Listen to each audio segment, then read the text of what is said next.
هنا الهجوم لا زال سلام الله عليكم متابعينا الكرام، والصلاة والسلام على نبينا العدنان.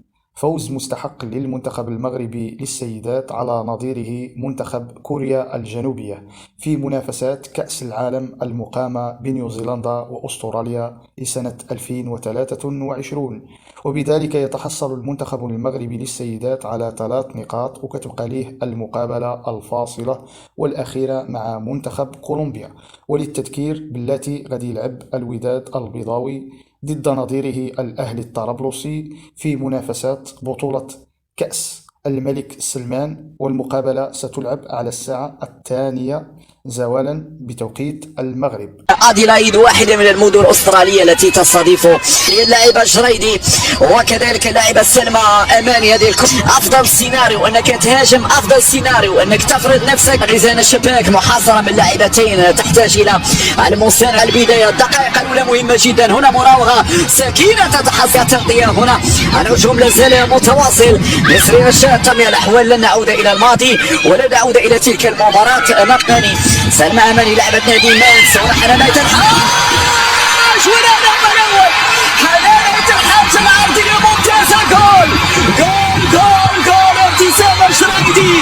هكذا البدايات، هكذا الانطلاقة، هكذا الفرحة، هكذا الجول براسية وهذه بحذر من هذه الكرة لفائدة المنتخب الكوري. هنا تصل الكرة ميزان الشباك تبحث عن لاعبة زينب. رأيت لكم من اللاعبات المغربيات مهاريا هن الأفضل مقابل السيدات بالمناسبة، وهو كان مدرب سابق لمنتخب رهيلة بنزينة. خروج خديجة الرميشي في نهاية القدرة للتقدم، تقدم ترفع ابتسام المنتخب المغربي. شوف الإعادة، الخطأ الفادح في الدفاع. حاتلي تترك عناصر المنتخب الكوري الجنوبي المساحات وفضلها. ابتسام جريدي تبحث عن التسديد. لقطة فيها تسلل نزلت خطيرة، والإبعاد بالنسبة لي اللاعبة حنانية الحاج وسط الغزال. خطأ كبير. لا، نؤمن بإمكانياتنا بقدراتنا. أرضية خطيرة وصعبة. عملية كسر الدفاع الخطي. متابعة من نسرين لمبدأ الأمان. يلا يا فاطمة، 1 على 1. فاطمة تنتظر زينب. فاطمة تعطيها. يا سلام فاطمة. عليها يا فاطمة، عليها يا فاطمة، عليها يا فاطمة.